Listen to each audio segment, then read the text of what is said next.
Hi, we're talking about Your Money Matters on NDTV Profit, and my name is Alex Matthew. This show gets you actionable insight on everything personal finance, whether it is your investments or your expenses or your tax planning, everything under the sun that relates to money. And today I'd like to talk to you about international investing, and specifically through the mutual fund route, as many avenues as there are available currently. You've seen a relative outperformance of several global markets compared with the Indian markets, particularly over the last 1 year. What does that mean for portfolios that have contained these schemes, and is that outperformance likely to continue? How should you adjust your portfolio strategy? Rushabh Desai, founder of Rupee with Rushabh Investment Services, joining me right now. Rushabh, thanks so much for taking the time. So, the way that I would like to do this conversation is split it into three parts. One, to talk about the year that has gone by or the recent time frame, maybe over the last 1 to 3 years, to talk about the relative performance of these international markets and India. The second, to talk about what the likely path forward is going to look like, particularly because a lot of these markets are trading near all-time highs. And third, how should investors adjust their strategy? So let's start with the first. You've looked at the data. What is the performance like? Alex, first of all, thanks so much for having me on the show. Let's target the first bucket, as you correctly pointed out. How have these funds, or which all international funds, have done well over the past 1 and 3 years? See, there are three funds which have done phenomenally well. One is the gold and gold mining offshore funds. Number two, the US market funds. And number three, the China region. So these three buckets have done phenomenally well over the past 1 and 3 years. Let me give some data to you and your viewers. Over the past 1 year, see, DSP World Gold Mining Fund has given close to 100% returns. This is 1 year absolute returns. If you see the Hang Seng Fund, which is the Mirai Asset Hang Seng Tech ETF, which is given around 55% returns. And if you actually somehow go to see the overall global metal scenario, which includes other metals like copper, palladium, silver, etc., which is beautifully managed by ICICI, that has delivered around 42% returns. So overall, if you go to see, also one more fund which I forgot to mention, which is the artificial intelligence, which is again focused on the US markets. It is delivered around 40% return. So if you go to see overall on a 1 year returns basis, these funds have delivered anywhere between 40% to 100% returns. On a 3 year returns basis, again on a CAGR basis, some of these funds, including gold, US and China region, have delivered anywhere between 32% to 50% CAGR returns.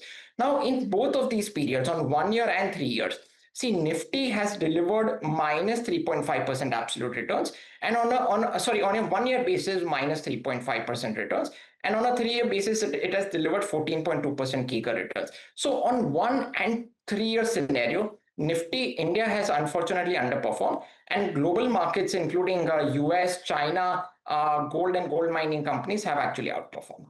Okay, so that's the scenario. Perhaps we can talk about why that is, Rushabh. In your opinion, is that because of certain aspects? For example, you have the tariff turmoil that India went through, and you've had foreign institutional investors selling to a large part. You had the broader markets coming off quite considerably at the start of the year. They did bounce back. But then earnings have been a little bit anemic. And you've had several reasons why, after running up for 3-4 years, there would be a period of consolidation. Is it that consolidation at play right now? Absolutely, Alex. See, number one, India has underperformed mainly because FIIs have dramatically pulled out money. FIIs have shifted their trajectory towards the US economy. US economy has actually outperformed because a lot of FII money is flowing in the US. This is number one. Number two, gold and gold mining companies and metals have actually outperformed because there's too much of geopolitical tensions globally. Of course, as you correctly mentioned, that the US tariff also remains quite uncertain. President Trump, unfortunately, seems to be very unpredictable in terms of making clear-cut decisions. But he's very, very clear that he wants to uplift the U.S. economy for sure, right? So, due to a lot of geopolitical tensions and uncertainty in the U.S. tariffs, U.S. has actually outperformed, and gold mining companies have done well. Last but not the least, the China region, which had been in the underperformance zone for many years, for 3-4 years at a stretch, has started to do well because a lot of foreign money has started to flow in the China, right? So I feel India has underperformed mainly because it's not that India is not performing well in terms of earnings. The earnings growth is quite strong. It's just we want more FII inflow so that the prices can be uplifted. Okay, and by the way, the most recent signs are pointing to, at least if not considerable buying by foreign institutions, then the abatement of selling. Not to get into too many technical aspects, but if you watch the earlier shows during the day, you will get a sense of the fact that the index shorts, and that is derivatives for foreign institutions, have reduced quite considerably over the course of the last couple of weeks. And that means that there is less pressure than there was last month as well on the Indian equity markets. That is a good sign. But Rushabh, the question is, what does the next 1 year look like? Generally, the advice is that you should be a little bit fearful when others are greedy, and greedy when others are fearful. And that has to do with relative valuations, right? So if you look at the outperformance of certain markets vis-a-vis India over the last 1 to 3 years, then should you not be cautious about your incremental investments into these markets? Absolutely, Alex. You're so right and so very well put. Usually, playing contra works best, right? When valuations are expensive, when prices have peaked out in certain strategies or certain economies, I think that is the time one should be fearful of those strategies and those economies. And which economies which have not done that great, which have underperformed and have been under time correction and price correction for some time, which in this case is India, because India has actually seen a price correction early this year, and we are actually under a time correction over the past a year, 2 months or 3 months or so. I think this is the best time to invest in the Indian economy, because I truly feel that the best is yet to come for India. And over the next few years, I think US gold or silver or other metals may not do that well. What you essentially is saying, I think, if you're back with us, is that India is the place to be over the next 1 to 3 years in particular, and you can double down on those investments. But having said that, let's talk about certain aspects of what is played out. Rushabh, I'm sure you've looked at the data, and if you look at, for example, the South Korean market, or you look at the Japanese market, you look at the US market, S&P 500, for example, everybody knows about that index. There are a few stocks that have led to the tremendous outperformance of the index as a whole. If I'm not mistaken, the top 5 constituents of the S&P 500 account for what, 30% or thereabouts of the benchmark. And so you have a few pockets of strength, and the question mark about whether or not, for example, an Nvidia, which has a 4 trillion plus market capitalization, which is comparable to the Indian equity market as a whole, the question is whether you would want to own the Indian market as opposed to Nvidia. You want to comment on that? Alex, I truly believe that having some exposure in the US economy is absolutely very important. There are two specific reasons why. See, number one, as you correctly mentioned, that the market capitalization of each of these companies is as good as the entire stock market capitalization of the Indian stock market, right?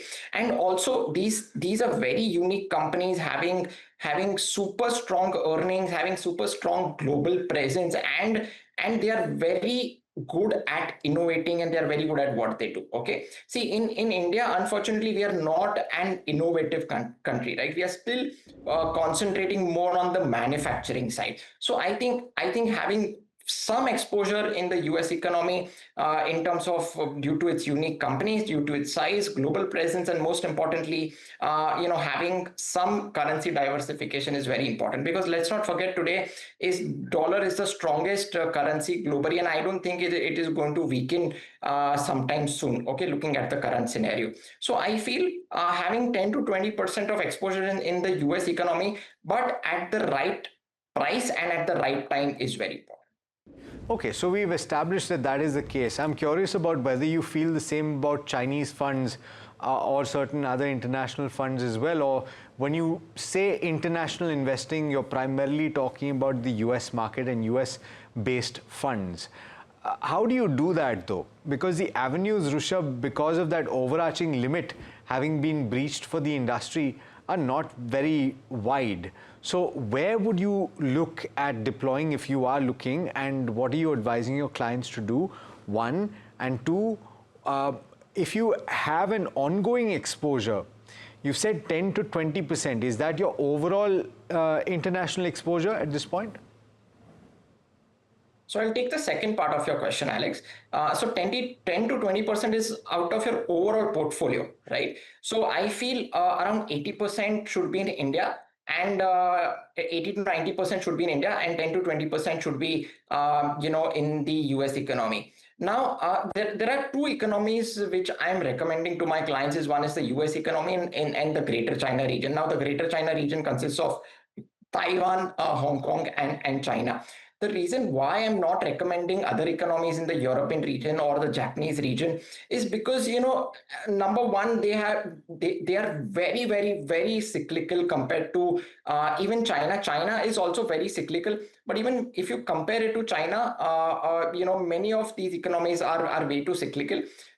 Growth is very much subdued in the European region and in the Japanese region as well. So I think targeting economies with high growth, which is the Greater China region, the India, the Indian economy, and the US economy, I think these are the three economies what I'm recommending at this point of time.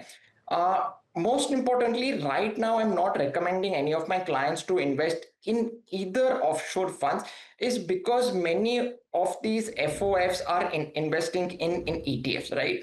And ETFs are trading at very high premium. The reason why they are trading at premium is that, mutual fund houses are unable to create fresh units because of the RBI restriction. So I feel that number one, valuations are expensive in the US economy, plus ETFs are trading at premium. And also, I think China is recovering quite well. But I think if you would have invested in China probably a year or two back, I think that would have been the right time.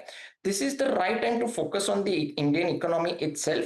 But again, at the right time and at the right place, at the right time and at the right price, investing either in China and US is something what I would recommend. All right, Rushabh, thanks as always for taking the time. Absolute pleasure speaking with you, and insightful conversation. Thank you so much, Alex. All right, so there you go. The takeaway for me is that you should hold your horses. If you are thinking of incremental investment in international funds, there is a lot of interest, and because the options are limited, there is a bit of a dislocation in the prices that has taken place. So you'll get your opportunities down the line. Perhaps, according to Rushabh, is a good idea to double down on your investments right here in India.